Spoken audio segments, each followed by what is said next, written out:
Well, good afternoon, good day, good morning, wherever you are watching. Thank you for watching very much. My name is Jason Isaac. I'm the director of the Life Powered Project at the Texas Public Policy Foundation.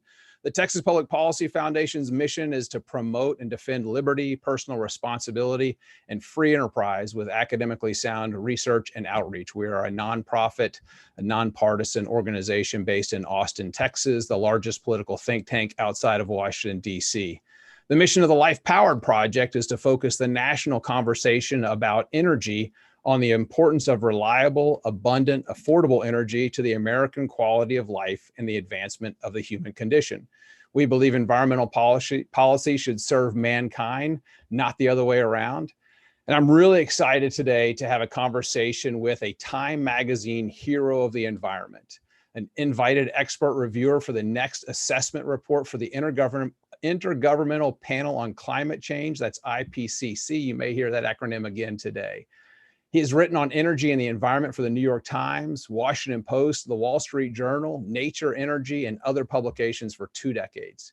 He's the founder and president of Environmental Progress, an independent, nonpartisan research organization based in Berkeley, California, and the author of Apocalypse Never, which I've got a copy over one of these shoulders, and I know he's got a copy as well. And if we had an applause track, I would play it now and say, welcome, Michael Shellenberger.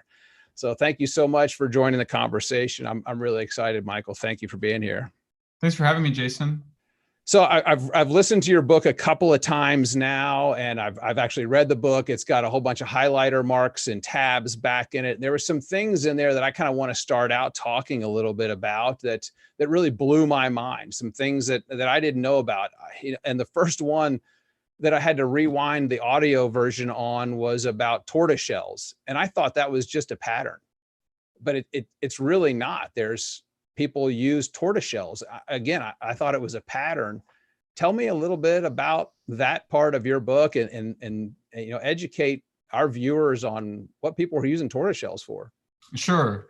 Well, thanks again for having me. I'm really happy to be here.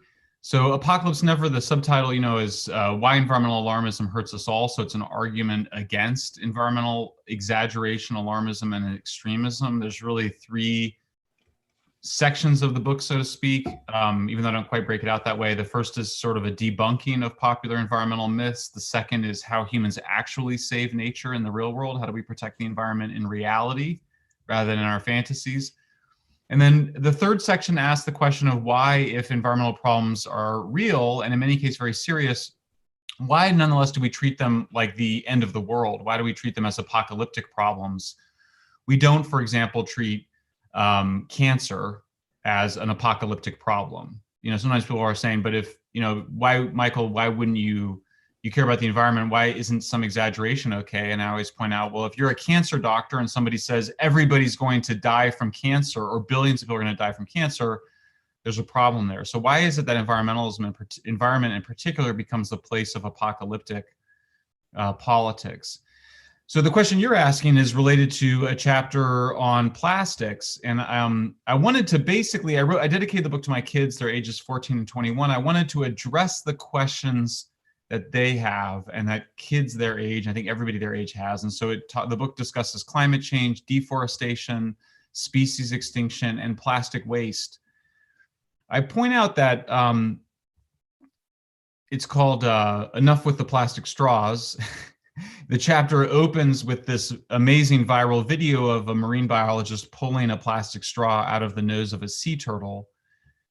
And I look at the impact of plastic waste on sea life. There is an impact. It's not great. We would rather not have any plastics going into the ocean, but I point out a few things. The first is just that it's not the biggest threat to sea life. A far bigger threat is overfishing, which means we need to move to more farmed fishing. And, most of the plastics actually break down in the ocean. So when the scientists went out to try to find the plastic, they were only able to find 0.1% of the annual plastic dumped into the ocean. If we want to get rid of the plastics in the ocean, which we should want to get rid of, then we actually need to help poor countries to develop, since the main cause of plastics in the ocean is poor countries that lack a waste management system. It's not coming from us, for the most part. It's not coming from wealthy countries with waste management systems. We landfill or incinerate our waste. It's mostly coming from poor countries, often who are taking plastic waste supposedly to recycle, but not actually recycling it. So the question you asked is sort of about tortoiseshell. By the way, tortoiseshell glasses, this Oh yeah, you see the pattern. It's modeled on tortoiseshell. So what I point out is that the sea turtles in that viral video, the marine biologist works with sea turtles. One of the sea turtles she works with is the Hawksbill Sea Turtle. Well, humans almost drove this species to extinction by harvesting it for its shell, because its shell is a natural plastic. It's a bioplastic, because once you heat it up, you can mold it. And so the original tortoiseshell glasses and jewelry, this is obviously made out of fossil fuels. Maybe not obviously, it is made out of fossil fuels, I promise. That really the creation of fossil plastics or fossil fuel-based plastics created a substitute that allowed for the saving of the Hawksbill sea turtle. So sort of a long answer to your simple question, but I wanted to unpack it a bit so that listeners would have a sense of what it is exactly we're talking about. No, and it gets pretty graphic in the book of the way the process, they remove the shells sometimes with the turtles alive. And that was kind of heartbreaking to hear that. But it's something that I had never learned that in science class about tortoise shells being used because of their plasticity. Which again, talking about parts of the book that really blew my mind. And you're talking to a kid who, as a young Boy Scout around 12 years old, choked on bubble gum in my going for my swimming merit badge because I didn't want to spit my gum out into the water and there weren't any trash cans around. And then several years later, 2012, I get an opportunity to travel with a group called the American Council of Young Political Leaders to Tunisia and Egypt. And this was right after the Arab Spring had started in 2012. And you talk about lack of waste management practices in poor countries, to drive along canals that feed the Nile and see these massive trash dumps in Cairo. And I'm thinking, well, that's weird. Why do they pile their trash up like that? And that surprises me. Why isn't it bagged? Why isn't it in trash cans? And why isn't it in dumpsters? And then we drive a little further and we see men just pushing that trash into the canals that feed the Nile. And it was just heartbreaking to me to see that. And it was heartbreaking to hear about tortoise shells. And suffice it to say that poor people in those countries, they don't want to put their trash everywhere. They would like to have a waste management system. But when poor countries develop, their priorities overwhelmingly tend to be a way to manage human waste, which causes death and disease, and then electrical grids, roads. And so often the waste management is the last kind of major system that societies put into place. I was also just going to add that, the other species that have been protected by the creation of fossil fuel-based plastics are elephants, whose tusks we used to make piano keyboards and pool balls or billiard balls, and whales. We use the baleen, which is the plastic-like material that filters out the water when they suck in all the water and krill. It comes out the baleen of the humpback. So plastics end up, fossil fuel-based plastics end up having a really positive environmental impact. And I think we needed to recognize that positive environmental impact before we attempt to go back to bioplastics, which I argue is much, much worse for the environment, in the same way that biofuels are worse for the environment. Interesting. I would agree with those sentiments. And that's one thing that we try to do here at our project, is educate people about the products that we use in our daily lives and where they come from. And when you hear people say, I want to keep it in the ground, 100% ban. You mentioned some organizations, 350.org. I think it's on their website. Keep it in the ground, 100% ban on the use of fossil fuels. And it's not so much where are we going to get our electricity from, but where are we going to get the products that we use in our daily life? And that's kind of what's been eye-opening to me over the last few years. You mentioned in the book, there's a scientist, Carrie Emanuel, that actually advocates for burning more coal. Talk about that a little bit, because that seems to go against common thought process today. And ideally, if we're going to burn more coal, it's American low sulfur coal. Or would you agree with that? Yeah, I mean, my views of energy, it's taken a long time to get here, but it's actually pretty simple, which is I think that there's an energy hierarchy, which is that we go from wood and dung to coal and hydroelectric dams, and then eventually transition to petroleum and natural gas until we get to uranium. And what each of those energy transitions is characterized by is a move towards a more energy dense fuel, a fuel that produces more energy per matter or area. So a lump of coal has twice as much energy as a lump of wood. A lump of uranium has 1,000,000 times more energy than a lump of coal. But what really matters is a metric we talk about throughout the book, which is power density, which is how much energy are you producing per an area of land. These are very simple figures to calculate. You can go to Google Maps and draw a line around a power plant and find out how much area it is, and then you can divide that into the total amount of electricity that it requires. And what I argue is that moving towards higher density, higher power density energies, food production, manufacturing. I mean, I even point out that, River Rouge, which is the big Ford factory in Michigan, is thousands of times more energy dense than the first, water wheel driven or wood driven factories. Cities themselves are incredibly energy dense. Cities are electric. Going up is electric with these, you have elevators have to be electric. Cities are electric. So energy is good. Saving the natural environment requires using more energy to use less natural resource or less matter, you might say, or less materials. So people sort of ask me, are you pro or anti-natural gas? Well, I'm in favor of natural gas if it's replacing coal. It's obviously better than coal for all sorts of reasons that most people understand intuitively. But I'm against natural gas replacing nuclear because I think nuclear is better. So my view is that the physical and moral and environmental hierarchy are all the same when it comes to these fuels. And that's the right way to think about it. So I'm in favor of Indians who use wood and dung to have access to coal for electricity, but I don't see why the United States needs to go back to coal when we have so much abundant natural gas. Sure, good point. And I think in the book you talk about how it raises the economic, the GDP of a country. As they burn more energy, they grow wealthier.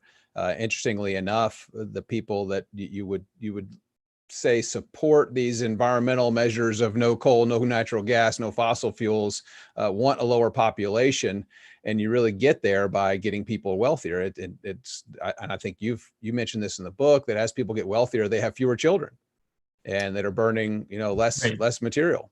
Sorry, yeah, finally to answer your question, my friend Carrie Emanuel, we don't agree on everything, by the way. We're actually having a disagreement about something right now, but we agree on this point that wealth is good, and that one of the functions of urbanization and wealth, when you move to the city, you just don't need to have as many kids. I mean, people don't have a lot of kids just because they love kids more. In fact, they invest less in their kids on the farm. They need the kids to work on the farm. The kids are their retirement. So you move to the city and you have a job in the factory all day or some other office job or something. You can't sustain 6, 8, 10 kids like you could on the farm. You're not around. And so you invest more in those kids, you have fewer kids. I document this with a story of a woman in Indonesia, a factory worker who leaves the farm for the city. She's going to have fewer kids than her mom. Doesn't need to have as many kids. She's going to invest more in her kids. They'll eventually turn into terrible narcissists like all of our children from social media use. But until then, hang on, let me get a selfie here real quick. But at least they'll be wealthier, they'll live longer, infant mortality will go down, all these positive things. And that's all that Kerry was saying. He was saying it might be better for Indians to move to coal because, yeah, it'll be a bigger increase in carbon emissions. He's somebody who is significantly more alarmist, by the way, about climate change than I am. Nonetheless, he recognizes that getting people wealthy fast is both the right humanistic point of view, but also is better for the climate. That's great. Yeah, the other mind-blowing thing that I read in the book, you mentioned the International Energy Agency, and they're now forecasting that carbon emissions in 2040 will be lower than in almost all of here's the acronym again, IPCC, Intergovernmental Panel on Climate Change scenarios.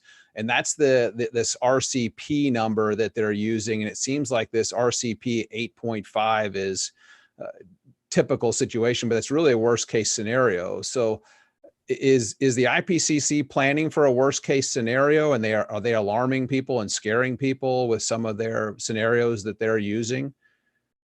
Yeah, I think the IPCC deserves some amount of blame for the alarmism. I mean, my view of the IPCC is that when you read the actual reports, they're pretty darn good. You know, you actually read the reports. Once you get to the summaries, they've already made them more alarmist than the reports are. And then you get to the press releases, and they're more alarmist than the summaries. And then the statements that the scientists make at the press conferences are more alarmist than the press releases. And then the journalists make it even more alarmist. And then the activists make it more alarmist still. So it's kind of a game of telephone, or a kind of filtering mechanism.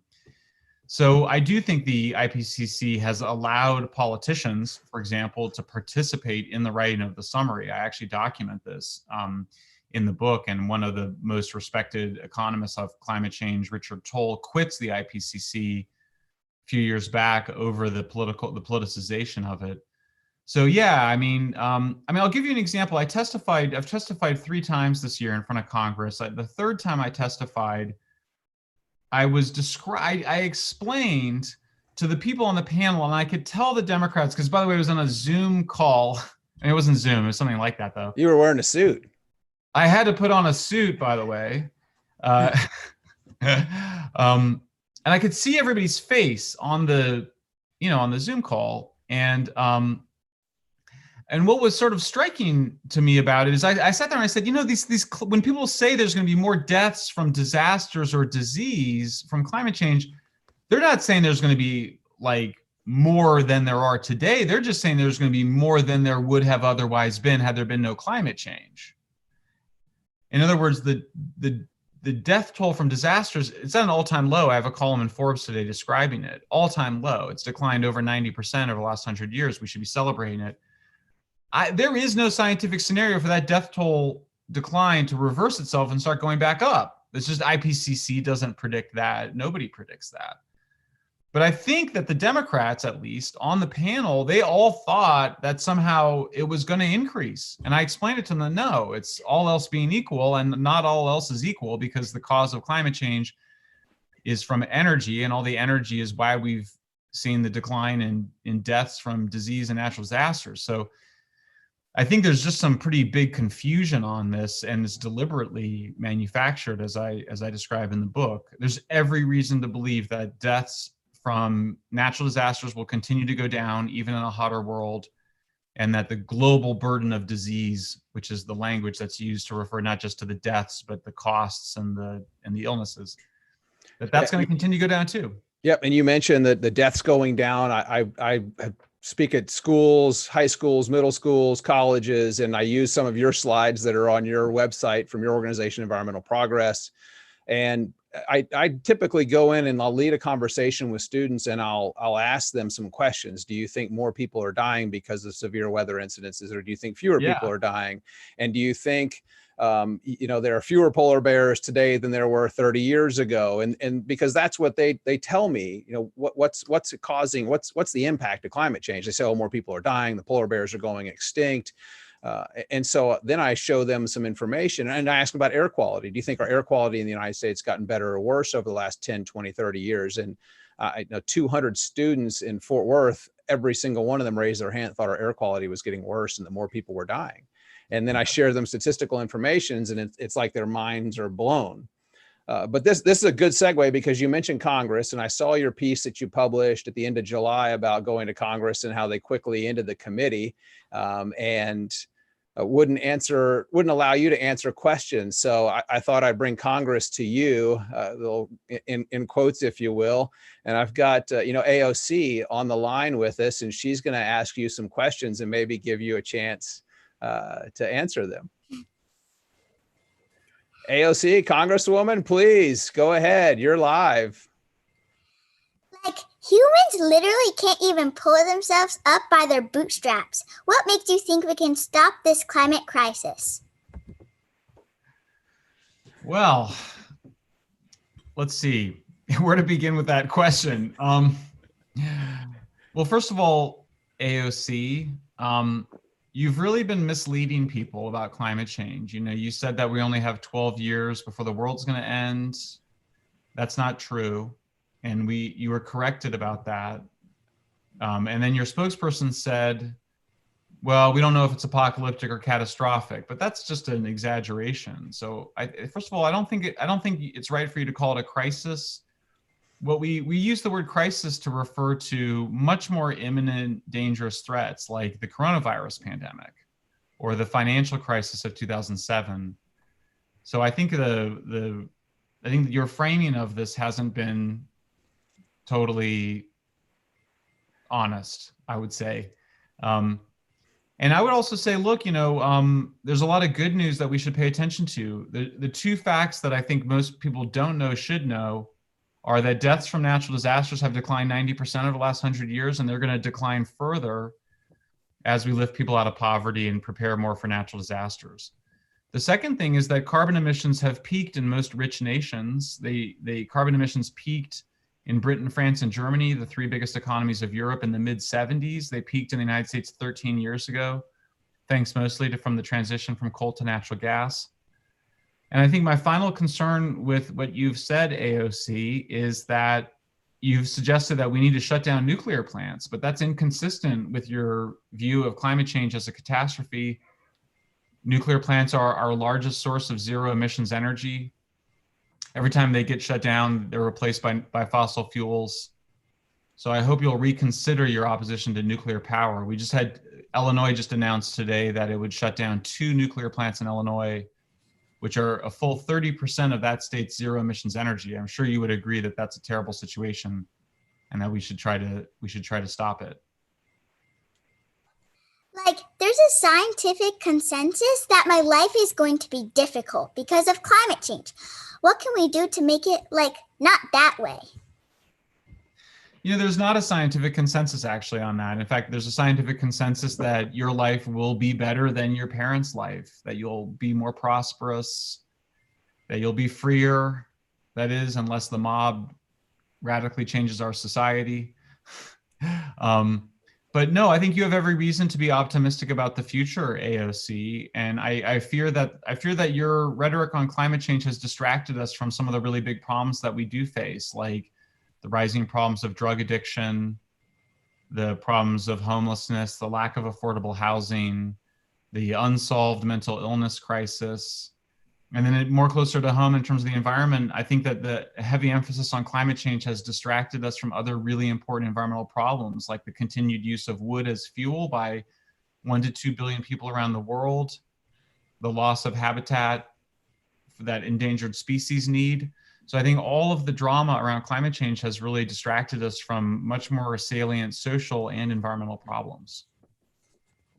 Why don't you like the Green New Deal? I'm the boss of the Green New Deal. Did you know that? I did. I've written several articles criticizing the Green New Deal, and I discussed it at length in the book. You may not know, but I was the co-founder of the predecessor to the Green New Deal, which we called the New Apollo Project. And the United States spent about $150 billion between 2009 and 2015 on renewables. And we encountered all sorts of problems. The problems are that solar and wind require 300 to 400 times more land than a natural gas or a nuclear plant. They don't provide power reliably, which creates huge costs. And so our electricity prices in California have increased 6 times more than the rest of the United States over the last decade because of all the renewables. So what renewables are doing is that they're externalizing onto the natural environment and onto consumers and ratepayers the high cost of the unreliability and of the environmental impacts. And right now, in fact, we're working with conservationists around the country to oppose the expansion of the land footprint of energy through industrial wind and solar. For example, there's a big transmission line that they want to build through the middle of Nebraska that could kill whooping cranes, which is one of our most iconic and special endangered species. So I'm sure you would join me in opposing those environmentally destructive renewables projects. Even when I was on vacation, I woke up in the middle of the night at 3:30 in the morning, just concerned about climate change. Well, I'm sorry that you're having those nightmares. We know that 1 out of 5 British children are having nightmares about climate change. I suspect that the numbers are very similar in the United States. I think your nightmares are misplaced. I really think that, and I think if you're really concerned about it, you should embrace nuclear power. When we move from coal to natural gas and eventually nuclear power, that's what's going to solve the problem. We don't need to all become vegetarians. We don't need to stop flying on jet planes. We can continue to enjoy our prosperity and move towards cleaner fuels. I think that should give you, that should make for much nicer dreams than the ones that you've been having. Like, we need to stop the polar ice caps from melting. OMG, did you know that diseases are literally coming out of the ice? Like, did you use the last 2 polar bears for your book cover? How rude. Well, it's funny that you mentioned polar bears, because certainly polar bears are an animal species that I care a lot about. As you know, in my book, I talk about the efforts to save endangered species around the world. We look at the last mountain gorillas of Central Africa, the yellow-eyed penguins. Those 2 species, by the way, are much more threatened by human activities than polar bears. The fact of the matter is, there's no evidence that the polar bear population is decreasing. That's partly because we have such a hard time counting them. But the biggest threat to polar bears has been hunting them. So I point out that actually over the last half century, people have killed twice as many polar bears as we think exist. And so if you're really concerned about polar bears, then we should not hunt them. And there are endangered species to be concerned about, such as the mountain gorillas, such as the yellow-eyed penguins. But what they require is something that might surprise you, which is that they require more industrialized agriculture. They require growing more food on less land, because it's the use of agriculture that threatens the habitat of those species. But like, what about science? Don't you think it's like a little rude to just ignore the science? I totally think it's rude to ignore the science. And the reason I wrote Apocalypse Never was to separate the science from the science fiction. And I wanted it to be accessible to young people in particular. So, you know, a full 25% of my book is just in endnotes. There's over 1,100 endnotes in the book. And so you might read a surprising fact in Apocalypse Never, because it's not something that you might read otherwise. But there's the footnote, and you can go look it up in the science, and then you can even Google it to check to make sure I got it right. And so I agree, we need to be more, we need to adhere more closely to what the best available science is saying. And I think it presents a very different picture than the one that you've been presenting over the last couple of years. Like, what kind of burger is a Shellenberger? Like, don't you know that scientists say we need to eat less meat to halt the climate crisis? Well, this is a really interesting question around meat production. So you might be surprised to learn that the best available science shows that if you go vegetarian, you're only going to reduce your carbon emissions by 2 to 4%. That might be shocking, but part of the reason is that because it costs less to be vegetarian than to eat meat, people don't just put that money in their bank, they often end up spending it. And so when you spend the money you save from going vegetarian, you tend to use more energy, which ends up contributing to your carbon emissions. Meat production is a concern in terms of for something else, which is land use, the issue that I mentioned before. It's often the expansion of cattle pasture around the world that threatens the habitat of endangered species, including the penguins and the gorillas. And so now there's some good news here too. We use about 25% of the ice-free surface of the Earth for pasture for meat production. But happily that number peaked about 20 years ago and has been going down because we've been producing more meat on less land. We're just concentrating cattle on smaller and smaller amounts of land. So I think one of the lessons though for progressives is that the idea of everybody using organic farming is actually a pretty bad one because it requires so much more land. And that if we want to leave more of the earth to endangered species, we should move towards more concentrated forms of animal agriculture. Fine, you can ignore the scientists, but you can't ignore me. Like, I'm the boss. See ya. By the way, I think the gentlelady's time has expired. By the way, AOC's actually tried to ignore me. I testified in front of her panel and she found a way not to be there that day. So oh, how convenient. Disappointing. Yeah. The train must have been running late or something. I'm sure she had a good reason. Well, I'm glad you got to, answer Congress. You finally got to speak to Congress. You didn't get shut off, and the committee didn't get abruptly called to an end. I will say they were very nice to me. And at the beginning, because I sent a letter to Pelosi, and I said, I was invited. It was about 7 years ago. I spoke to the Democratic Congressional Campaign Committee. I was a keynote speaker at their retreat. I'm a lifelong Democrat. I'm still a Democrat, even though I don't agree with many of their energy and environmental policies. So I was really rudely treated. They insulted me and lied about me at the end of my second time I testified back in July. And then they ended the hearing without giving me a chance to respond. I looked it up. Even the Spanish Inquisition and the British Star Chamber gave the accused a chance to respond.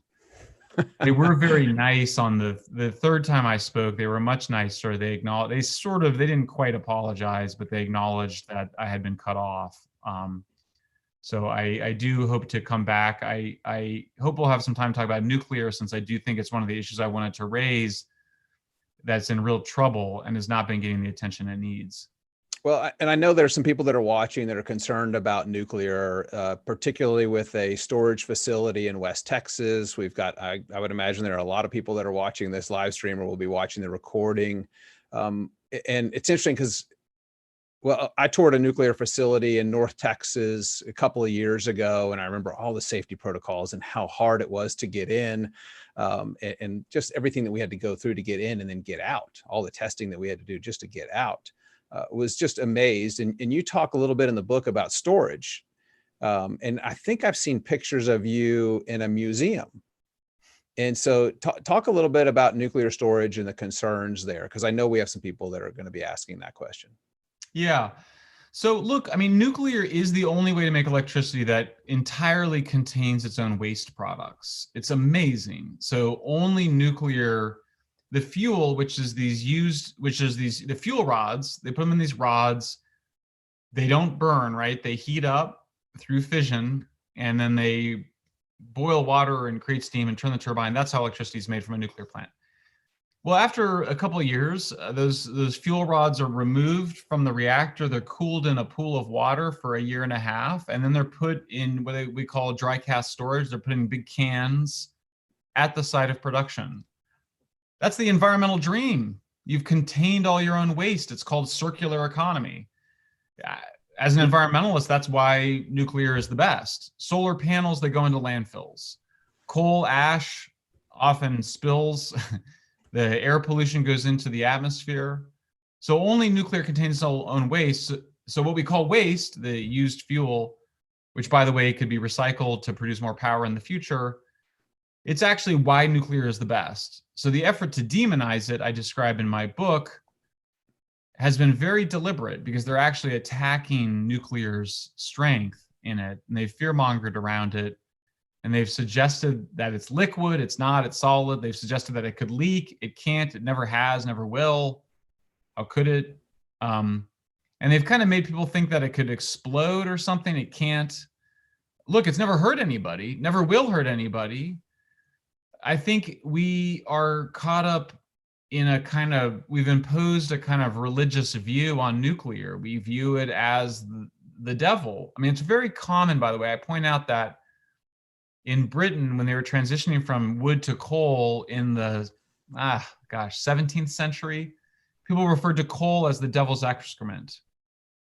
Supposedly because it smelled like sulfur, but things that we don't like, we just call them the devil. That's what we do. And especially if you don't believe in God, or if you're secular, turns out that you need new devils. You create new devils. And so that's what the radical left did in the 60s. The new God became nature.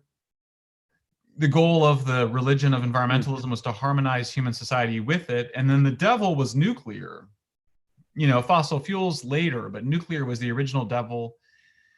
And so we've projected a bunch of scary stuff on it that's not there.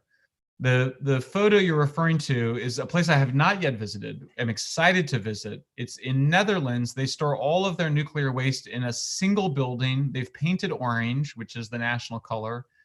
They have the words E = mc square on the side of the building to remind us that nuclear fission works according to the principles discovered by Einstein and others in the 1930s. And what's amazing is because the fuel, the used fuel, the waste, is stored below ground in very climate temperature controlled rooms, turns out it's a perfect temperature to store ancient works of art, which the Netherlands has in, has a lot of. And so they are store these beautiful tapestries, old, beautiful Dutch tapestries on the walls. And then they have like art exhibits inside the nuclear plant. So you see these photos of people drinking their wine and eating cheese and looking at the tapestry, and like right behind them, like literally, like just like you touch it, is the used fuel in these cement and steel canisters. So for me, I kind of go, there's a lot of pro-nuclear engineer types that want to do something with the fuel. They want to move it, they want to bury it, they want to reprocess it. Maybe at some point, but for now, I don't know how you could do much better than that. If you can store your waste products in an art gallery, what more do you want? Yes, fascinating. And I know we've heard about Chernobyl and Fukushima. Have there been any accidents with stored waste that you're aware of? Okay. Never. No, there's been some issues with weapons waste, and sometimes people sort of say things and they go, "What about Hanford?" Hanford was making plutonium in World War II. It's not a nuclear power plant, so nuclear weapons are a whole other complicated thing. What I will say that's interesting, by the way, I discovered, because a lot of people that said, what about the Navajo? The Navajo have been poisoned by uranium mining. I looked into this. There was Navajo uranium miners and white uranium miners working together in World War II with inadequate protections, no question about it. But anybody familiar with World War II knows that, the things that we were doing in World War II, we were throwing bodies at the Nazis and then the Japanese, and we were flying planes where the bolts were falling out. I mean, it was chaos. It was World War II. After World War II, with the rise of the nuclear energy industry, the civilian nuclear energy industry, that was the time in which we became much more safety conscious. And it was at that point that the nuclear industry became one of the safest industries in the world to work in. So I want to pivot a little bit, just talk about the waste and some of the waste that we're hearing about, that at least I'm learning about when you talk about some of the renewables, the wind turbines, the blades. I've been reading, I think in the last week, about some of the solar panels that are now out, and it's where are we going to store these? Are there some concerns that people should be aware of with those? Well, sure. I mean, so just the simple numbers are solar panels produce 300 times more waste than nuclear power plants. None of it, the producers of it are not obligated to store it or to take care of it. It just gets dumped in landfills. In fact, it gets externalized onto future ratepayers. The cost of decommissioning nuclear plants and of storing the waste is included in the price of nuclear. Same cannot be said for solar panels or for wind turbines. My view is they should be required to do the same thing as nuclear, which is to have to take care of their byproduct waste products. I think the thing to understand about it is that energy density determines environmental impact in every way, so that the dilute nature of sunlight and wind is why you have to cover so much land with solar panels and wind turbines to collect that dilute energy and convert it into electricity. So if you have an energy dense fuel, you're just going to require less land, less materials, less infrastructure to produce much greater quantities of energy. I think once people understand that, I've had some people that are like, what about tidal energy? You don't talk about tidal energy in the book. It's true, I don't. I mean, I do mention it briefly, but I hope that readers at that point would understand that tidal power would have the same problems that all other renewables have. You're putting huge amounts of equipment in the oceans. If you care about the natural environment, you want to use less of it. That's it. There's a way in which I always think environmentalism is just two things: reducing the amount of smoke and air pollution and water pollution, and then reducing the human footprint on the earth. That's it. And so there's no way to do that without moving towards more power dense energy, but also food forms of production.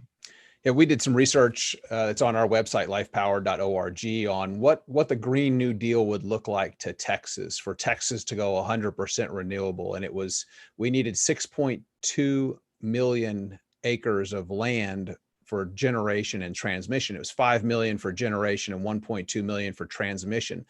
People are concerned about pipelines. The wires that would need to be run to these rural areas to get the electricity to the urban areas would just dwarf pipelines. And those are up vertical, and you see those. But 6.2 million acres, I think, is about the size of Vermont, the land mass that you would need in Texas, that governments could potentially use eminent domain to capture if they're going, if they own their utilities. They have that authority of eminent domain. They could do that. And that is a big threat to habitat. We see a Chinese billionaire that owns 300,000 acres of land in West Texas, near Bezos ranch that he has in West Texas, and wants to put up windmills. And those are federal subsidized, state subsidized windmills to generate electricity. And it's just hard to believe that this Chinese billionaire who's involved with the Communist Party, that we would be using state and federal tax dollars to subsidize the Communist Party. It just is mind-boggling. Well, and Jeff Bezos is a really bad actor here. He's using the wind production tax credit as a tax shelter for Amazon, and then he's running ads claiming that he's somehow doing it out of benevolence. But the Climate Pledge arena. Yeah, but he doesn't want those big wind turbines off of the coast of Seattle, and he doesn't want them on his ranch in Texas. Really, it's an environmental justice issue. I mean, you have the richest people in the world imposing these really loud, ugly, devastating to the natural environment, industrial wind projects on other people. It's unethical. Like you mentioned earlier about the cost of electricity in California, how much it's gone up. And that's what we've seen in Germany. Their costs have increased significantly, and that's impacts the least among us more than anyone else. And we forecasted on our research that electric costs would go up about 300% to go 100% renewable in the state of Texas. And we just can't do that. There are people out there that are spending a significant portion of their income on their home energy bills, and that would only go up and hurt the least among us more than anyone else. Well, that's right. I mean, there's nothing more regressive than making energy expensive. I mean, the first thing you learn as a good liberal or a good Democrat is that a tax on food is regressive, right? Because the poor spend a larger share of their income on food. The rich might spend more on food in aggregate because they buy fancier foods, but the poor spend a larger share so they also spend a larger share of their money on energy, gasoline for their car and electricity for their home. But energy isn't everything. And so you're effectively making everything more expensive. It's hard to devise a more regressive policy than making electricity expensive. And yet that's what California has done, supposedly in the name of helping the environment and helping the poor. Let's talk a little bit about some current events going on in California. I know I was writing about this a lot over the last couple of weeks with some of the power outages that you've seen there in California, importing, I think, over 30% of Californian electricity from other states. Are we seeing the lights flicker on the Green New Deal in California, so to speak? What's going on? I'm trying to warn legislators in other states to be mindful of adopting similar policies. Right. Well, so California has seen its electricity prices rise 6 times more than the rest of the United States over the last decade. It has been shutting down its nuclear plants, ramping up renewables, spending a huge amount of money on energy efficiency programs that are actually very energy inefficient, very cost inefficient. They cost more than they save. But that's what Democrats want to do nationally. I mean, California is the model. It is the Green New Deal. I mean, it's actually remarkable how little it's achieved. Around a third of our electricity is from solar and wind, what we call renewables. It's not that much. It's about the same as Germany. So we're encountering we almost had blackouts. I mean, we almost had cascading failures is the technical word, because we didn't have enough reliable power on the grid. California is the leaders here are so fully in the dogma and the religion that they have been shutting down natural gas plants, convincing themselves that they don't need them. They were facing a 4,000 megawatt shortfall. Well, the nuclear plants, each one of them, which was shut down, has 2,200 megawatts. The one they want to shut down is 2,200 megawatts. People, I said, these guys, I was on the call with them and I go, well, I mean, if you had had San Onofre operating, then you wouldn't have had these problems. And they go, well, we might have anyway, because San Onofre was only 2,200 and we needed 4,000. Well, okay. So you would have had, it was the most bizarre, and of course it's politics. They can't say anything negative. Now, I will say what's interesting is that for the first time, these, the religious zealots basically had to acknowledge that there is a problem of reliability. I mean, the governor had to acknowledge there's a problem of reliability in his statement. It was very kind of caveated to not suggest there's any problem with renewables, but there is some acknowledgement of it. So yeah, I mean, I think it's a terrible time for Democrats to be promoting California as their climate model. I mean, I have to say, I think there would have been we've been really going after them on this, in social media and the news media. I think that Biden and Harris have emphasized climate and energy and renewables a lot less than they would have had it not been for that California, near-death experience, so to speak. Oh, wow. Interesting. That's great. Well, tell me, you're in Berkeley. I think Berkeley may be the first city in the United States to ban natural gas. That's something that hits near and dear to me as I drive a natural gas vehicle. And the city of Austin, where I am standing right now, is actually considering this, banning new natural gas hookups in buildings and then forcing people that remodel their homes to get rid of it. And my understanding is that Dallas, the city of Dallas, is also considering something very similar. How's that impacted Berkeley? Well, it's making housing more expensive. It's another cost. I mean, I'm not necessarily opposed to an all-electric home. I mean, one of the ideas, France had is they were going to go all nuclear, and then they were going to have electric heating and electric cooking. So it's not necessarily, but the problem is that if it's making making homes and cooking and heating so much more expensive, I think it's an environmental justice issue. It's an equity issue. So I mean, look, I just kind of go, stop shutting down your nuclear plants. They got to stop doing. There's just too much solar on the grid. We have to pay Arizona to take our excess solar electricity when we can't use it. So I just think, California is just lost in this hallucination, really. And I don't know if we'll wake up in time. I mean, honestly, our state has a bunch of big problems, including the fact that there's 125,000 people on the street who are addicted to hard drugs and living on the street and being enabled by the state and local governments. It's quite a mess out here. There's a fair number of Californians that are moving to Texas, as I'm sure you're aware, including some rather famous Californians, Elon Musk and Joe Rogan. Yeah. Yeah, I think Joe Rogan said he's moving here for more freedom, which is interesting. I tell people to, welcome to Texas, vote accordingly. It's kind of my mantra that I welcome them with, but we're happy to have them. But just the Berkeley thing kind of concerns me, as we've got cities here, municipalities that are run by leftists that are trying to adopt those principles. I'm thinking part of the motivation is, especially in the city of Austin that controls the electric utility, is that people are building buildings and they're not connecting to the electric grid. They're using natural gas gensets hooked up to the natural gas lines because it's more affordable and it's cheaper. And that was kind of my thought, is like, oh, Austin's just trying to cut off the competition. And when you cut off competition, again, you increase cost and hurt the least among us. I got some questions coming in now on Facebook and YouTube and Twitter. And one of them is, how can CO2 be called a pollutant when it is required for photosynthesis, which all green plants need for life? I think CO2 is classified as a pollutant in 2008 by the EPA. What are your thoughts on it being classified as a pollutant?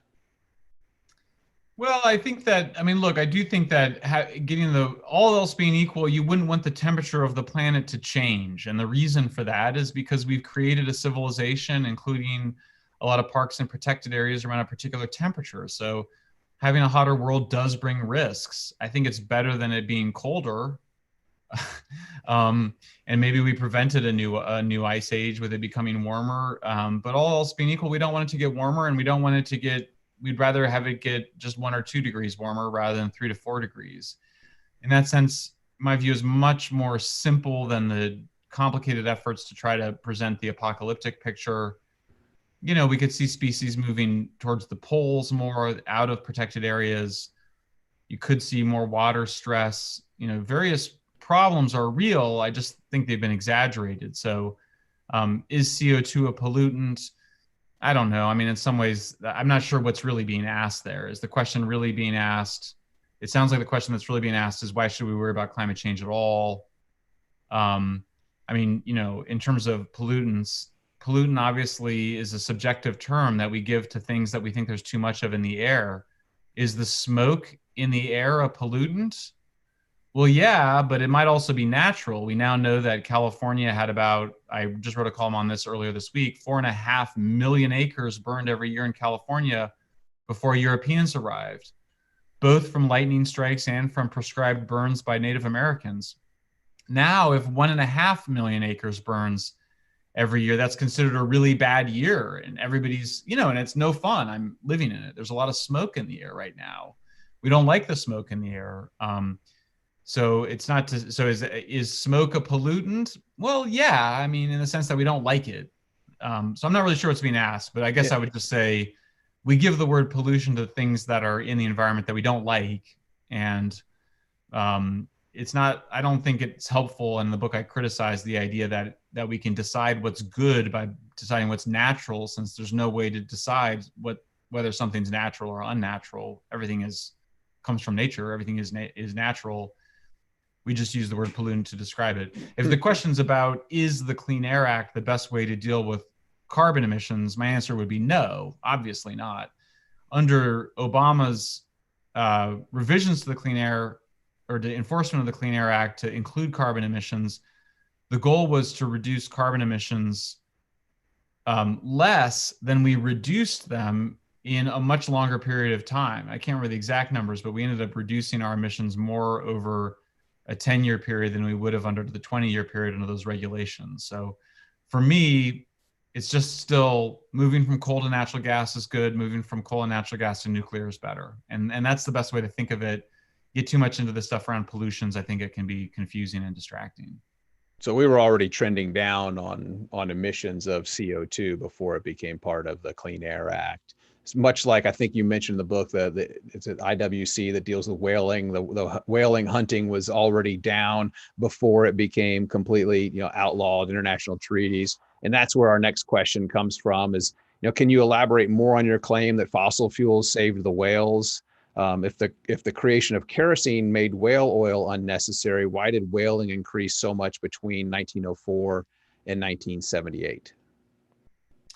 Somebody who either didn't read my book or just wants me to repeat what's in the book, because I discussed that at length. So correct. Whaling increased actually in the 20th century more than it had in the 19th century, even after we had replaced whale oil, which we were using mostly for lighting, with kerosene. It grew in the 20th century mostly from Europe and Asia to use whale oil for margarine and soap. That's right. And the United States actually was already using vegetable oils, but it was cheap vegetable oils that acted as the substitute for whale oil and the substitute for used in vegetables. I'm sorry, in soap and margarine.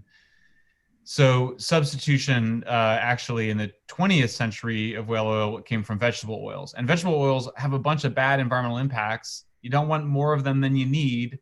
We shouldn't use them for biofuels because that killed orangutans and destroyed rainforests in Indonesia and Southeast Asia. But what I was getting at there was two things. First, the substitution mechanism is the main event. You got to replace the inferior and a more environmentally destructive fuel or material with an artificial one that's less environmentally destructive. And then the other thing is the importance of price. So I think that we can exaggerate the role of markets sometimes, but in the case of whaling, the lower price of vegetable oil was key to driving the substitution. And in fact, where we saw whaling increase, it was by the Soviet Union. they kept whaling even after it was no longer economically, after it didn't make any sense economically to do it. It was cheaper to buy vegetable oil. So did Japan to some extent. So my argument was called, well, the chapter is called Greed to Save the Whales, not Greenpeace. So it's sort of an affirmation of the price, mechanism, the basic Hayekian view that price contains a lot of information and you can't, central planning could never substitute for the importance of pricing in terms of, both dealing with environmental scarcity and environmental problems. I should say I'm not such a dogmatic pro-nuclear, pro-market person that I think markets are always the way to go. I think the fracking revolution benefited from government help for R&D, but that was the argument of the chapter, is the importance of the price mechanism. Excellent. Well, thanks very much. I'm sure they appreciate that. We've only got just a couple of minutes left. You talk about chronic fear of environmental doom is actually a named diagnosis by I think the American Psychological Association because of kids. And, I try to preach optimism and hope going forward. But you hear the stuff on the news. The hurricane that's hitting Texas and Louisiana right now is going to be unsurvivable. And you hear now it's funny because you see bumper stickers, giant meteorite 2020 or giant meteorite 2016. Now you've got this asteroid that is, I heard about this on the news 2 days ago. We're expected to have an asteroid crossing or getting close to Earth right around the time of the election, which I think is just laughable. I'm like, is the media really doing this? Are they just playing this? Is it Saturday Night Live every hour on the media? But what can we do to effectively communicate the optimistic views that you've laid out in your book? That's a question from somebody. Well, I'm not sure. I don't want to give other people advice. And I'll tell you what I've done. Obviously, I wrote Apocalypse Never because I was so concerned by the alarmed by the alarmism. I haven't had time. I intend to make some short videos, but also on the website, my colleague Madison has created these amazing hundreds of charts and graphs that can be shared on social media. And you can just go to Environmental Progress. There's a drop-down tab for Apocalypse Never. You can see all the charts and graphs. Please take a look at those. Share them with family and friends. Buy Apocalypse Never for family and friends. Ask them to read it. Share those graphics on social media.